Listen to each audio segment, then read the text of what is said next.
ikintu cyose ubona kitaba kigenda mu nzu y'Imana Everything that you see is kubizera not going well mu in the bwami house of bw'Imana God, ntigisekerwa barya kingdom gusa of God. bisekerwa n'Imana yonyine nayo irasekwa.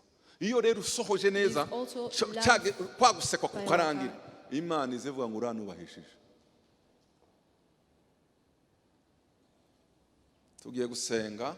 We're going to pray. Tubwire Imana ngo Mana ku cyumweru twaganira hejuru y'impano Imana yaduhaye ngo dukorere mu mbaraga.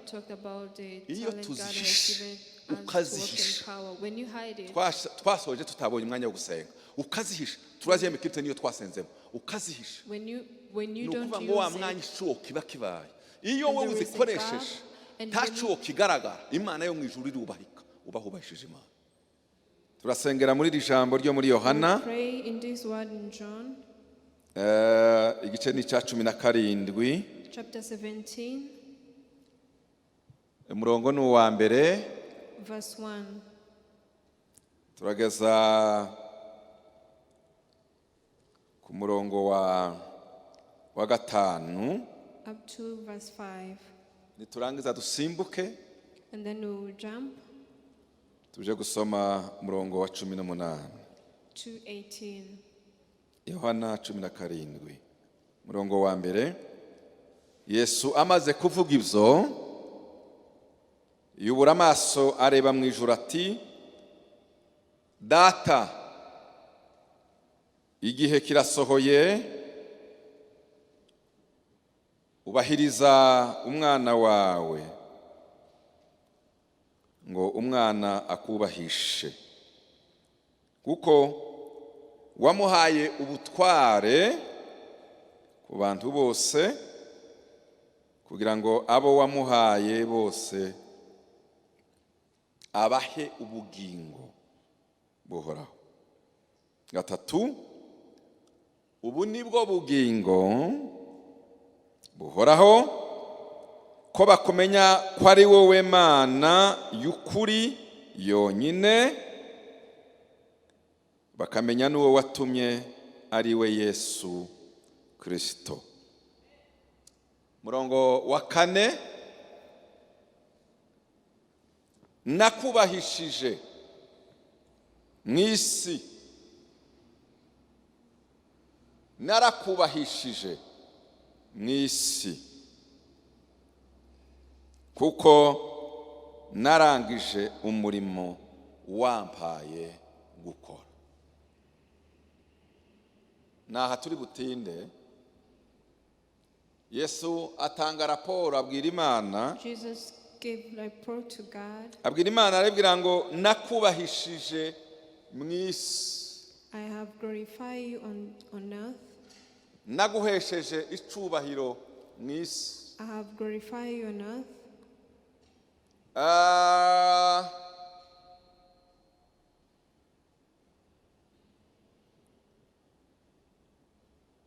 Agiye gusobanura ico cubahiro When he was going to explain about God's glory, yubahishije Imana. He glorified God.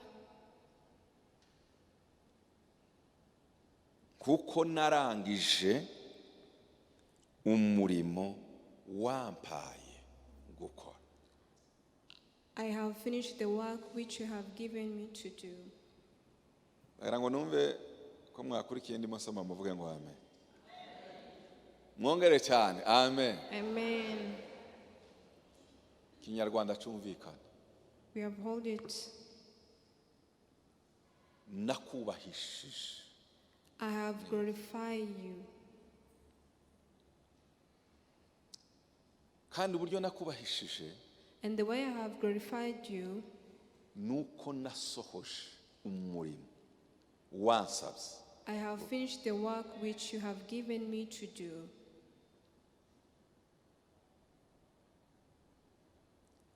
Noneho wagera ku murongo wa 5. And when we read to verse 5, nanone Data imbere yawe unyubahirishe cya cubahiro nahoranye ndi kumwe na isitarare. glorify me together with yourself with the glory which I had with you before the world was. ubwo nakubahishije mu isi, I have glorified you on earth. nawe ufite ideni ryo kunishura, ngarurira icubahiro nanjye nahoranye kera. Glorify me together with yourself. Wasimbuka wajya ku murongo wa 18. And on verse 18, uko wantumye mu isi nanjye niko nabatumye mu as you isi. send me into the world, I also have sent them into the world. Umunsi wo kuwa kabiri ntabwo ari uwo kwigisha n'uwo gusenga. On Tuesday we pray. Tugiye gusengera muri iri jambo. We are going to pray with this word.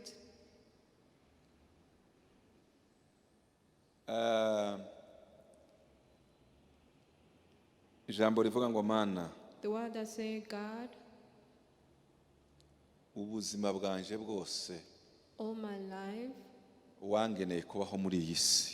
you have given me to live on this earth. Uzamfashe guhora nkubahisha. Help me to always glorify you.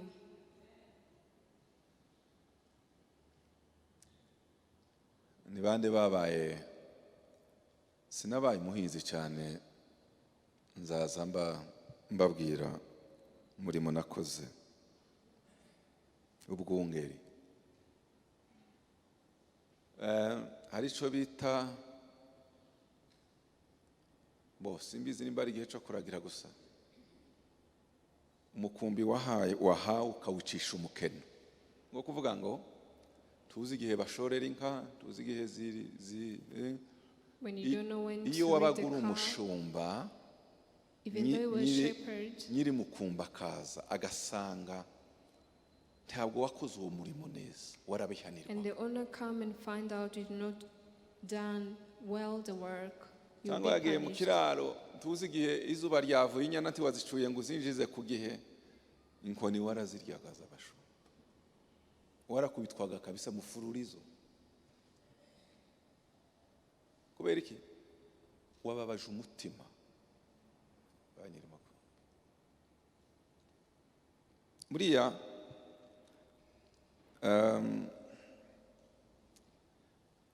muvuge ngo haleluya. Say hallelujah. Mwongere cyane haleluya. Amen. Hari abantu baza bashakira kunezeza Imana bakabashakira muri People byinshi. find to praise God in different things. Yesu yatanze urugero Jesus bw'uburyo is the baza example bubahisha Imana. of how to praise God. Aravuga ngo Mana, narakubahishije muri iyi si. God, I have glorified you here on earth. Imyaka mbayemo kandi nta bantu bagiye bapfuye ari abasore nka Yesu. Mu myaka 33 yari yarangije ubuzima bwe ku isi. In his 30s, Atanga raporo aramubwira ngo has given report and nakubahishije say, I have mu glorified you isi, on earth. narakubahishije. Ati kandi uburyo nakubahishije ni gute? And the way I have glorified you, Mission wampaye, the mission that you have given umurimo me, wampaye gukora, the work that you have given me to do, narawusohoje. I have finished it. Imana ikazigira iti ati yes. God will say yes. Icyizere nagushizemo The hope that I had in you, cyari gikwiriye it kabisa. was worthy. Hari ikintu tutaza tumenya. There is something that we don't know.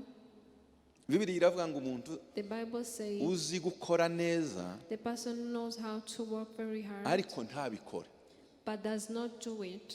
bimubera iki? Bimubera iki? Should be a sin. Kuko azi gukora neza ariko Because ibyazi you know how to work yagakoze very hard. ntiyabikoze, But you don't do it. bimubera icyaha. It should be a sin. Iyo ni Bibiliya ibivuga. That is what the Bible says. Nta kintu kiza kinezeza Imana There is nothing that pleases God ko kubona ko ico wakagombye gukora wakikoze. that you have done what you were supposed to do. Nta kintu kiza kibabaza Imana And there is something that really makes kubona God hagaragaye unhappy icuho wakagombye kuba if there uhagazemo is a gap maze icuho that you should kikagaragara. have fulfilled. Wamara ukavuga ngo And you say, mureke mbabazi, let me ask you, turacyari kumwe? are we still together? Muvuge ngo haleluya. Say hallelujah. Mwongere cyane haleluya. Hallelujah. Goliyati arahagurutsa atusi Isiraheli. Goliath insulted the Israel. Iminsi 40 ahaye abato. 40 days he insulted them. Sawuli ara. Saul was there. Abuneri arahari. Abner was there. Ubwoko bwa Isiraheli ko buratuka. And the people of Israel were insulted. Imana yabo ko barayituka. And they were insulting their God. Umunsi wa mbere wa kabiri kugeza kuri 40. Second days until 40 days. Mu mwanya Dawudi araserutse nyuma y'iminsi 40. David came. Ngo ahagere Goliyati arahagurutsa atangiye gutukana. Goliath stand and insulted them. Bibiliya iratubwira ngo Dawudi arumva. The Bible says David heard. Arangije arabaza ngo se wabicira uriya muntu. Wabicira uriya What if I can kill that person? Wakora umurimo wo gukura uhaye uzana igisuzuguriro muri Isiraheli What kamugura. if I can do the work to remove the insult to Israel? Niki mwamwitora? What could you reward that person? Ati dore agasuzuguro kiwagira. Look at the way he's insulting. Ati nyamara kandi icyo nshoboye gukora kandi nakora. Am I able to do and I can do Kazi it bicuho. to remove the gap? Ntabwo narebera. I cannot just Kandi yari look. yangaje. Ese mureke mbabazi. Let me ask you. Muvuge ngo haleluya. Ngo amaze kwica Goliyati. After he killed Goliath, Abagore bose bafata inanga cyangwa se batangira kuririmba n'abandi all barabakurira. the women started singing. Ngo Dawudi yishe inzovu. David killed the lion. Sawuli yica igihumbi. And Saul Inzovu mu killed Kinyarwanda, ni mu Kinyarwanda ariko ni 10,000 ibihumbi 10. Undi yishe igihumbi. 1,000. Nukuvuga ngo baririmbye kubera ko umutima wanezerewe. Semura. Bararirimbye kubera ko umutima wabo. They sang because they hurt. Jewe ntekereza ko atari bo baririmbye gusa. I wonder they were not the one who sing only, even the heaven sang. Kubera iki? Kubera ko mu Isiraheli habonetse. Because in Israel they were umuntu ugarura icubahiro cy'Imana muri a person Isiraheli. who brings down Kubera the umurimo glory of yakoze. God because of the work he has done.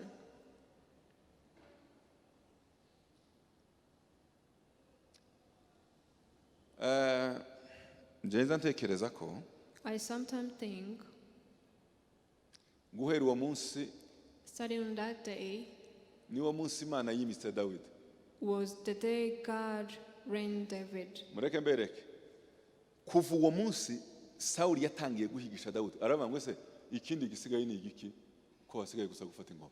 What was the race? none. It is to take the kingdom. None wabasuzuguje Imana ikagumika kubararaho ngo ugiru. If you have despised God, iminsi 40 uri musuzuguza Imana iraho despising uraho God, urebera you just there looking, ibitutsi ukabimenyera all the bikaba insults, kamenyera ukabyakira and you accept it. maze habonetse umusore And there was a young man ukuyeho igisuzuguriro. who removed the insult. Imana irabuzwa n'iki ko umutima wanezerewe kumuzamura. Why God should have raised him. Icyanejeje Imana And ni what really pleased God is, nakubahishije mu isi I have honored you on earth kubera ko nakoze umurimo wawe. because I have done the work. Mu murimo w'Imana In the work of God, hari igihe hagaragara ibyuho bikomeye. there is a time there is a great gap. Hari igihe ba Goliyati bawuhagararamo There is a time when Goliath stand maze abantu bagatangira kujya basuzuguza and cyangwa se batuka n'Imana people start insulting babona God. intandaro ya za critique na za They will start analyse na criticizing and rising. maze ukahagoboka di. And then you will stand. Icyubahiro cy'Imana kikamara. And the glory of God will come. Guceceka kwawe. For you to keep quiet.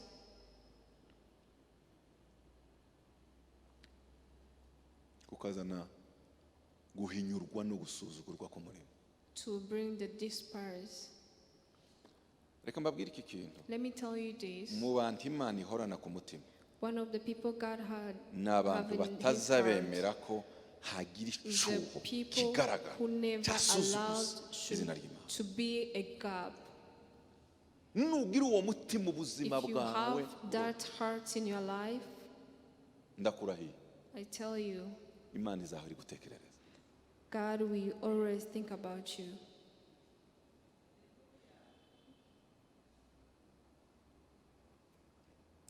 Arigihe abakristo muzamuganira ntibamenye ijambo ryakoze ko bahe baganira.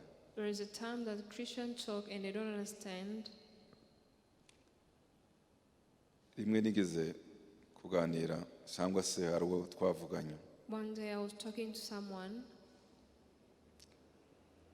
Sinanejejwe nuko akora byinshi ariko nanejejwe n'umutima. I was not happy of what he does, but I was very happy with his heart. Hakurya nababwiye ku cyumweru. The same way I told you on Sunday. Bari Imana yakoresheje. Ntabwo nanejejwe n'amafaranga cyane. Nayo ni ngombwa. I was not pleased with the money. Ariko nje nakozweho n'amatwi yumva. I was touched by the ears that listen. Namubaza se iyi mirimo uzumuna ko turaguhuye umurimo warusanga ngo n'uyu tukuvaneho kubera ko hariya niho ukenewe cyane. Nituguha byinshi biragusirisharije. Cyangwa se urumva byose wabishobora tubikora. Or you can do all. We should give it to you. Ijambo ryankozeho ni igisubizo. And the word that really touched me. Ati nuriya nzawukora n'uyu nzawukora. Say I will do this work and this work. Niyo mbonye aho bitagenda. Even when I see there is something wrong, ati nzama ngo Mana nabyo bimpereze mbikora. I always say God also give it that to me so that I can fix it. Nimwumva uwo mutima. Listen to that heart. Nukuvuga ngo hagira ikintu kivuga ngo hui kitasohoka neza hari ayi Imana. Wani Holy Spirit yanigishije gucuranga nubwo ntaciye mu ishuri kugira ngo ucurange neza hari Imana ikakubona n'uwo mutima. Sonorization yagira ngo ariko Mana uwampaye ukazamumva kuraribwa no mu mubiri uwampaye wabona ntibicaye neza abakristo ukumva wahaguruka ugahinduka protocol. Uwo mutima Imana yihaye ubona kiya kintu cyose ayo maso n'uwo mutima. That heart in their eyes. No mutima uzawubahisha Imana. It is the heart that pleases God. Witegereza mu rusengero kwa muri kintu cyose. When you look in the church. Hari abantu batazababona batazamumva ko igisuzuguriro cy'Imana cyangwa cy'umurimo w'Imana cyanyeganyeza umutima wabo. The despise of God cannot shake your heart.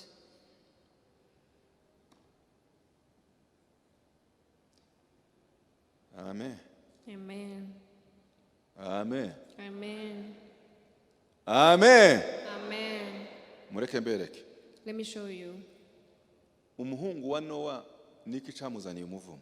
A son of Noah. Yarafite abahungu bangahe? How many sons was he having? Munkurikira. Yarafite abahungu bangahe? How many sons? Noah arasinda. Tiyajyanye n'abana kunywa. Niwe wasinze. He was drunk. He did not went with his children. Warangize gusinda. Aragiye atu ubwenge burashira. And he lost his mind. Nta mwana wazimuguriye tibanagiye n'inama namba. He did not even wamare gusinda imyenda yose arajugunyiguyiri. He left all his clothes. Umuhungu we wa mbere umuhungu wamuserutse ngo amuserukeho abona se yambaye. When he came, agenda yirukanka kuja kubwira abakuru ati noneho. And then he went to tell others. Yasinze yabaye pepe ibyatsi n'imyenda my father is drying, and he even removed his clothes. Abavandimwe ati ngwiki his brothers bazana umwenda And they brought the clothes. ntibawutwara gutyo bagenda berekeye iriya bawutwara mu bitugu basanga They se carried it on the back. ngo bahagere When they reached there, barawurekura they left ngo it. bawurekure baramutwikira They covered him. maze Imana iramubwira ngo wa muhungu And God told him, you son, wirukanse ukaja kubwira abavandimwe who went to tell your brothers, uri ikivume you are cursed. niki yazize ninde wakubwiye ngo ubone icubahiro c'umuvyeyi Who igihe told you cyatakaye that you Ukaja have seen kucandika that hanze your aho gutwika. father's respect was done, and then Imana ishima bariya bahungu bose ni ukuvuga ngo bari muri situation imwe nta kibazo cyari gihari ariko ikibazo se yari yagiteje ariko bana his father caused the ntibabonye ko problem. habaye icuho They did not see that there bagomba was kurwana gap, ku and cubahiro they had to fight. sema haleluya nubona umurimo w'Imana If you Imana see yaraguhaye the work of umwenda wo God, gutwikira God has given you the clothes to cover, ntuharanire mu gutwikira kugira ngo so icuho that you are kitagaragara not willing to n'igisuzuguriro cover, ngo so kiboneke that the shame could be removed. wa wundi uharanira gutwikira The one who Imana was izimuha. willing to cover. hari abantu bose bavuga ngo haleluya If there anyone who have hold, say twaba amen. twumvise muvuga ngo haleluya If you have hold, say amen. kandi Imana ishimwe yuko yaduhaye uburyo icubahiro cayo twakirwanaho Praise be to God, has given us the power to know how to fight for the glory of God. ariko tubaho turabo kuvuga gusa tukavuga gusa mwabonye But we just mwabonye speak. ko ibintu bimeze Have you mwabonye seen ko it? bizapfuye kandi ko Imana yaguhaye iki God has given you kuyubahisha kuko yaguhaye impano the power to glorify Him. Bwana asifiwe Bwana asifiwe Amen. Bwana asifiwe Amen. icya kabiri nari ngiye kuvuga And number two that I was going to talk iyo about, wubahishije Imana when you glorified God, dona Yesu abwira Imana ati narakubahishe ko nasohoje Jesus said, I nta have cyuho cyagaragaye glorified mu gihe cyose nabaye and have removed, there was no God none in rero the life I was living. nanje nzanira And me, bring it to me. asifiwe ngaruriraga nanje cya cyubahiro kandi Glorify me. kubera ko yasohoje usomye hariya mu Bafilipi Bibiliya izivuga ngo Imana yamuhaye izina riruta andi mazina God has given a name kugira buri vi ripfukame so that n'ururimi. every knee should kneel down. hariya muri Yohana akavuga ngo umuntu nankorera data azamuha icubahiro If someone works for me, God will glorify ntihaba me. regret ntihaba no kwicuza na rimwe There is no ku bantu regret bakoreye Imana. for the people who served God. bavandimwe muhaye munkurikira uyu munsi Brethren who are listening to nimba me hari ikintu today, ugomba kwitoza mu if there buzima is something that you should train twamenye yourself, Imana ikaduha impano dufite muri twe God has given a talent to us. tukemere n'umunsi You n'umwe never accept ko even hagira one icuho day. kigaragara aho uri Never be any gap where you are. tukemere na rimwe Never allowed. nuharanira ibyo ukabifata uko If you are willing and you take it, uzaba umunyamugisha you will see the blessing. uzaba umunyamugisha You will be a blessing. icya gatatu ngiye kongeraho And number 3, I'm going to add on. Yesu amaze kugenda When Jesus left, aravuga ngo harya nahagaze ngasohoza ibyo wampaye where I stand and fulfill ni what wowe you have wantumye given mu me, isi nabisohoje 100% ndahavuye I have left uko wantumye naje abangaba nacunguye the niko way batumye mu you isi have called me. ni ukuvuga ngo twasigaye mu mwanya wande wa Yesu ndashaka kubabaza ese ko Yesu yahagaze ari umwe uko tungana Jesus was tudefanda onere standing as y'Imana mu one. buyobozi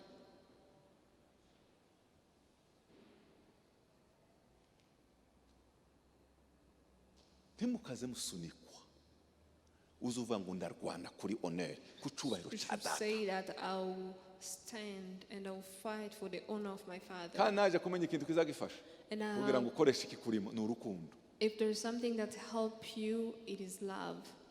Uwo ukunda ntiwokwemera ko akorwa n'isoni ntibishoboka. You can never allow someone that you love to be ashamed. Reka ndangiriza. Hari aho Bibiliya ivuga nimba n'amagatera ngo mugirirane mukundane mugirane neza ngo ariko mbere na mbere mubanzirize kuri bene so. Muzi icyo bisobanura? Bene so bavugana n'abandi n'abakishije. Buriya abantu bose ni bamwe.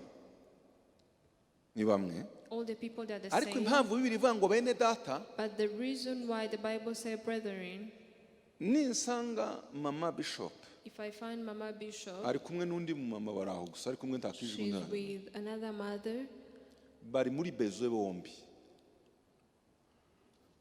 they need, nibaja guseka mama Bishop uriya ntakije mutazi Imana, if they nibaja love Mama kumuseka Bishop, bazongeraho n'Imana ye. they will add Ngo even abarokore her basaze ngo God. bagira Imana none iri he iwundi baseka Where is gusa her kubera God? ni ukuvuga ngo mbanzirize mbere na mbere ni ukuvuga ngo mwene so arasekwa ariko no gusekwa kwe kurafata n'Imana ye. But also his God. Uriya nubona mwene so bagiye kumwirukana mu When nzu, you see that they are siwe going bazaseka to, n'umuryango we, bazaseka n'Imana yizeye. if you see your brethren is going to be left out in the niko bimera. house, they Buriya are going even to nkunda love with his kubabwira gutya God. ngo ikintu cyose ubona kitaba kigenda mu nzu y'Imana Everything that you see is kubizera not going well mu in the bwami house of bw'Imana God, ntigisekerwa barya kingdom gusa, of God. gisekerwa n'Imana yonyine nayo irasekwa.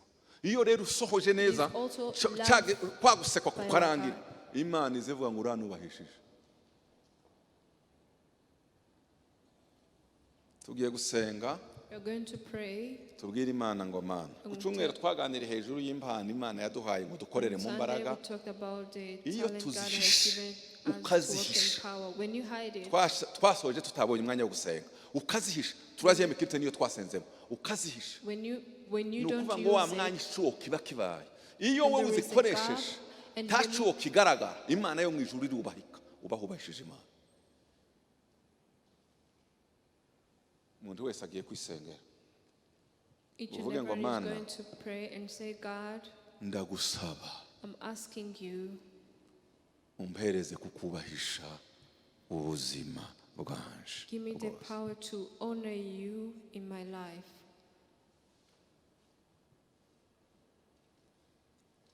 Hallelujah. Amen. Hallelujah. Hallelujah.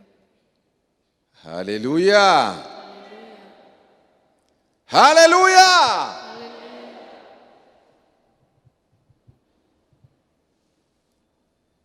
God saying, Let's pray. Mana data wa twese uri mu ijuru, turagushimiye.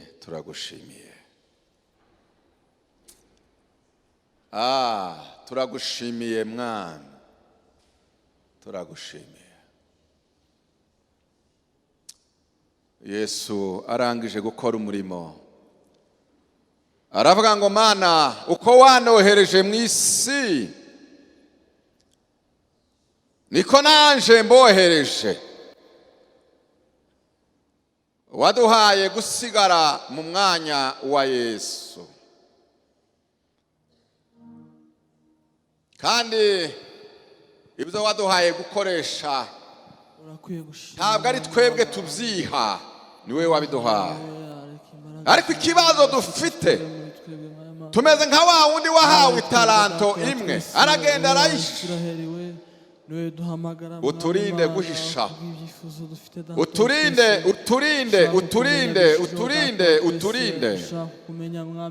udufashe kugira ngo dusohoze umurimo wawe, dusohoze icyo wadusabye gukora.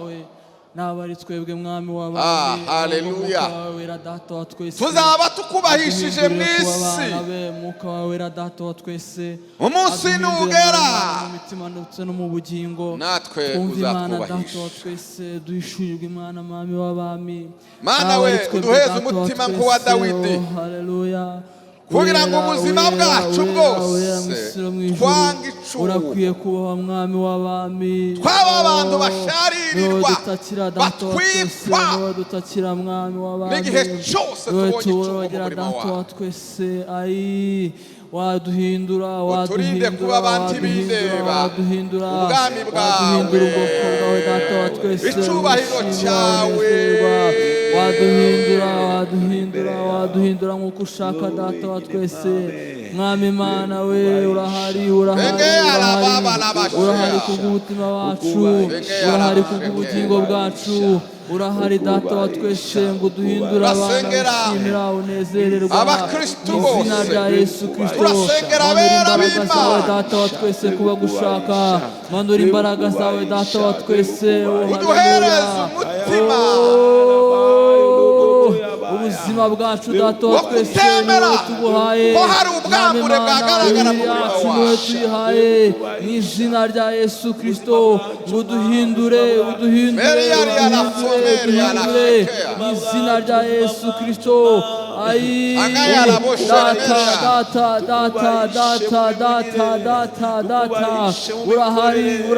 urahari ku bwacu urahari mwami Yesu Kristo mu izina rya Yesu Kristo reka tugende nk'uko ushaka dukore nk'uko ushaka tuvuge nk'uko ushaka mu izina rya Yesu Kristo utwuzuze data wa twese umwuka wawe mu izina rya Yesu Kristo uduhishurire uko dukwiye kubaho mwami Imana uduhishurire uko dukwiye kugenda mu izina rya Yesu Kristo utwuzuze imbaraga zawe mu izina rya Yesu Kristo mwami Imana we duharanire data wa twese kuba nk'uko Yesu Kristo yari ari akiri iminsi data wa twese umurimo waduhamagariye gukora data wa twese tukora n'imbaraga tukora n'ubushake mu izina rya Yesu Kristo naba ari twebwe mwami Imana ahubwo mwuka wera wawe mwami Yesu Kristo aje atwuzure wowe gusa wowe twizera twiringira Mana ikomeye Mana ishobora byose ni wowe duhamagara mu izina rya Yesu Kristo umva kuboroga kwacu umva gutaka kwacu umva kuniha kwacu mu izina rya Yesu Kristo manura imbaraga zihembura manura imbaraga zizura ibyari bipfuye muri twebwe mu izina rya Yesu Kristo mwami Imana urahari kubw'imitima yacu urahari kubw'imizima yacu mu izina rya Yesu Kristo mwami Imana twanga icyaha ndetse n'igisa nacyo twimike mwami Imana mwuka wera muri twebwe mu izina rya Yesu Kristo uduhindurire data wa twese kuba abana bawe uduhindurire kuba intore zawe mu izina rya Yesu Kristo tureke kugendera mu bya kera bya kamere ahubwo duhinduke nk'uko ushaka mu izina rya Yesu Kristo ubwo buzima nibwo dushaka izo mbaraga nizo dushaka mu izina rya Yesu Kristo waturema bundi bushya ukaturemera data wa twese umutima haleluya uhindutse wowe gusa Isiraheli we ni wowe dutakira mu izina rya Yesu Kristo turakwereka ibitunanira turakwereka ibyo tudashoboye mwami Yesu Kristo ngo bidushoboze mu izina ryawe turashaka guhinduka mu mico mu myifatire turashaka guhinduka mu mitekerereze turashaka guhinduka mu mikorere mu izina rya Yesu Kristo haleluya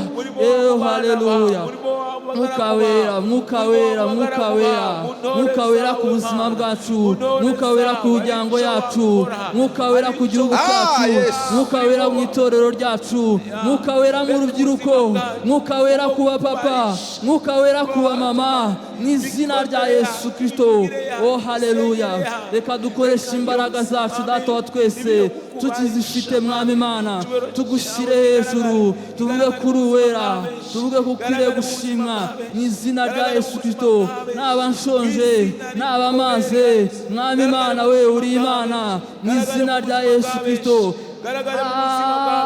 wowe gusa wowe gusa wowe gusa wowe byiringiro bidakoze isoni wowe gakiza kacu wowe munezero wacu mu izina rya Yesu Kristo abahuriye hamwe bavuga Imana mwami Yesu Kristo uri hamwe nabo natwe uri hamwe natwe data ubu ngubu data uri hamwe natwe ubu ngubu data uri hamwe natwe ubu ngubu mu izina rya Yesu Kristo reka utuyobore reka utuyobore reka utuyobore mu izina rya Yesu Kristo Rambla saka libo sande baba mukawera mukawera mukawera mukawera n'imbaraga zacu mukawera nk'umucyo mukawera nk'umucyo mwami Yesu Kristo reka umucyo wawe uturasire reka umucyo wawe uturasire mu izina rya Yesu Kristo duhemburwe nawe twuzuzwe nawe duhindurwe nawe wowe gusa wowe gusa wowe gusa muri twebwe manura imbaraga manura ubuzima mu izina rya Yesu Kristo n'abari twe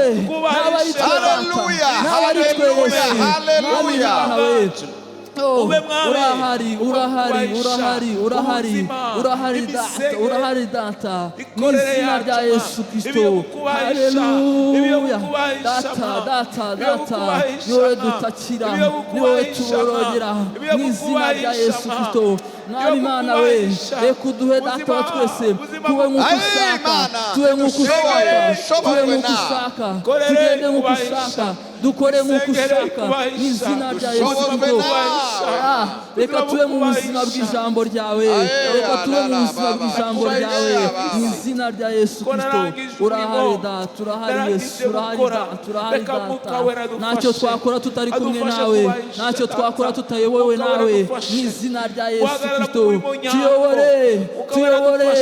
tuyobore data tuyobore mwami mu izina rya Yesu twe turi abanyantege nke ariko tuyobowe nawe mwami Imana we hari icyo twakora tuyobowe nawe mu izina rya Yesu Kristo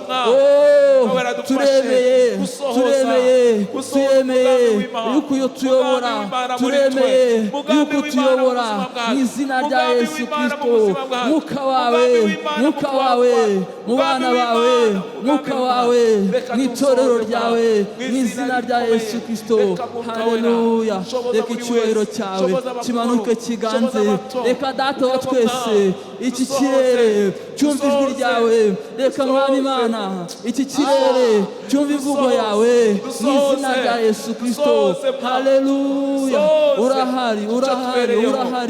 urahari ngo tugirire neza data urahari mwami urahari data ni wowe wera Yesu ni wowe wera data ora wa Isiraheli we manura imbaraga zibohora manura imbaraga mu izina rya Yesu Kristo niwe dutakira mwami niwe dutakira data urera mu isi no mu ijuru urakwiye kubahwa mwami Yesu Kristo wafukura iriba rimara inyota rimara inyota mu izina rya Yesu Kristo haleluya urahari kubw'abana bawe urahari data wa twese urahari Imana urahari data mukawera mu itorero mukawera mu rubyiruko mukawera turanga umwuka w'isi turanga data turanga Yesu turanga ibitavuga Imana byose mu izina rya Yesu Kristo turanga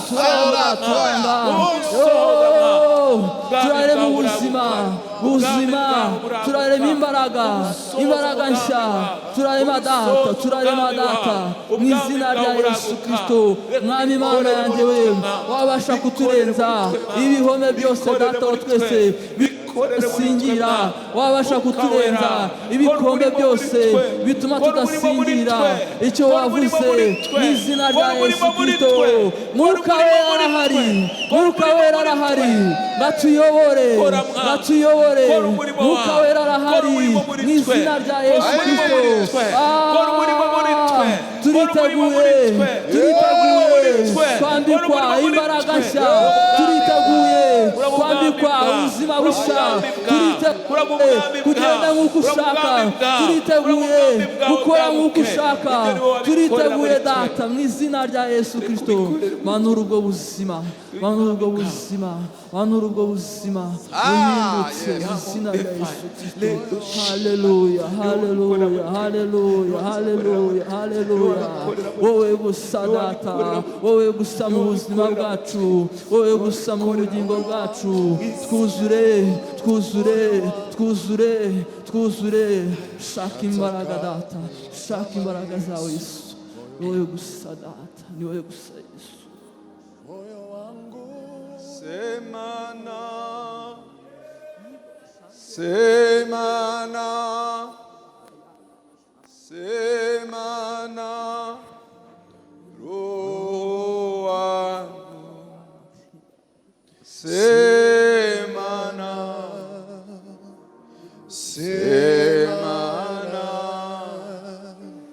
semana, Roho yangu, semana, semana,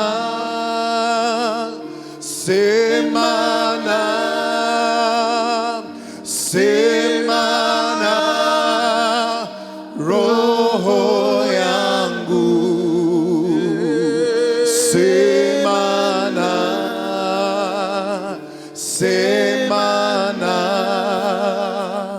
semana, Roho yangu, oh, semana, semana, semana, semana, semana, semana, Roho yangu, semana, semana, semana, semana, semana, semana, Roho yangu. Haleluya, Hallelujah. haleluya. Hallelujah. Tugiye gusoza, ariko ndagira ngo mbabaze iki kibazo. Ninde wishe Goliyati?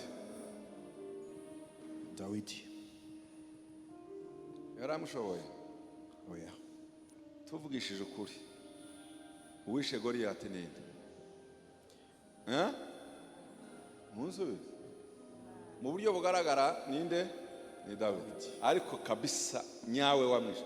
Ko mwumva kwibuye byotera umuntu w'igihangange nkuri yagapfa? None ninde wishe Goliyati? Imana. Kuko itari yamwishe mbere. Iminsi 40 atokana ku Imana yari ihari, gituma itamwishe. Kuko yategereje ko Dawudi atera intambwe ikabona gukora itari yakoze. Ubwire tuzivovota ikindi kigenda, ikindi gitunganye iki kuzageza umunsi uzamenya ko ari wowe Imana inyuramo. Nutemera ngo Imana ikunyuze mu igisubizo, tuzagitegereza imyaka n'imyaka. Ngiki gituma rero Imana izirakara ikavuga ngo se nukubera iki mwambujije gukora, nashatse gukora mukanangira kuba inzira. Iyo wemererwa ukemera ko Imana ikunyuramo, izivuga ngo uranubahishije kugira ngo ukure isoni ku murimo wawe. Hallelujah. Hallelujah. Hallelujah. Hallelujah. Hallelujah. Hallelujah. Dutahe Imana yatuganirije impano Imana yagushizemo kugira ngo ube igisubizo mu gihe nk'iki ku mubiri wa Kristo. Niki Imana ihaye isaba kugira ngo unyure muri iyo mpano yiyubahishe, yubahishe n'umurimo wawe. Kubivuga uzarinda usaza. Imana ibishoboye ariko ntizakora. Iyo wemeye iguha umugisha. Katuzamura amaboko dushimira Imana. Let's all lift our hand, thank God.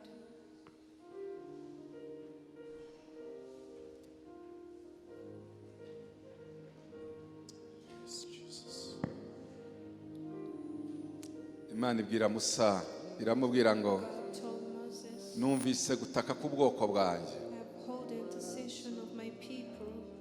nabonye uburetwa barimo, I have seen the slavery they are in. yamanutse ndahari, I have come down and I'm here. ngwino tujyane Come and go with me kugira ngo ukirize ubwoko bwanjye mu Giputa. so that I may save my people in Egypt. Musa yafashe umwanya arimo yanga, Moses took time, ariko nawe warahagaze kugeza umwanya yemeye.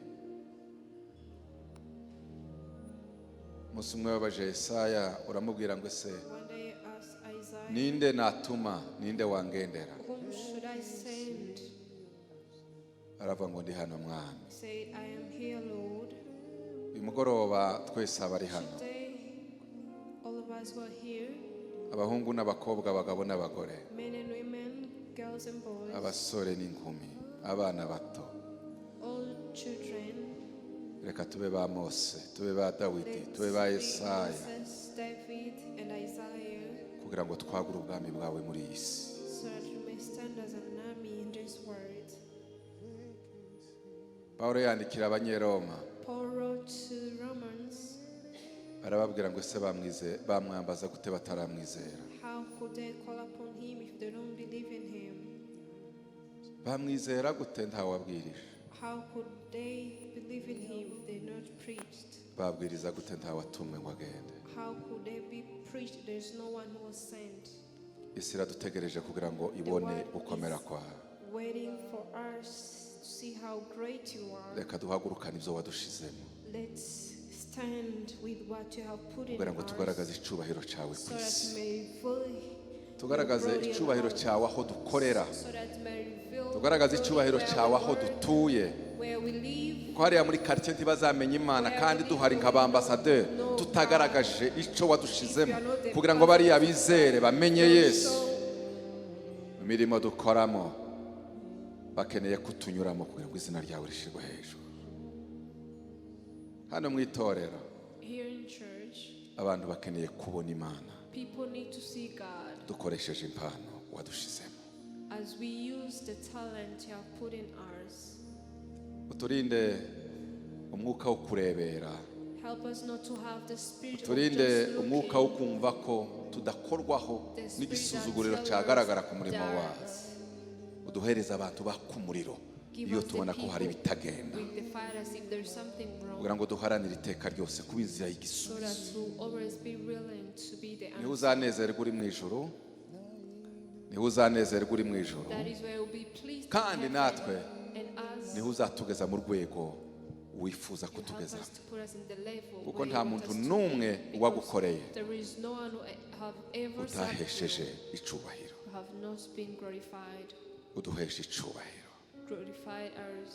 ariko mbere na mbere nuko natwe But twakiguhesheje. before we have glorified you, Umugisha wawe uduherekeze dutaha, may your blessing go with us as we waduhaye umunsi mwiza, you have given us a beautiful day. uduhe n'ijoro ryiza, May you give us a good night. maze icubahiro gikomeze kuba icyawe. May the glory continue to be yours. Tuguhaye amashi menshi Clap our n'impundu hands nyinshi, to you ukubwira neza mu izina rya Yesu. in the name of Jesus. Amen.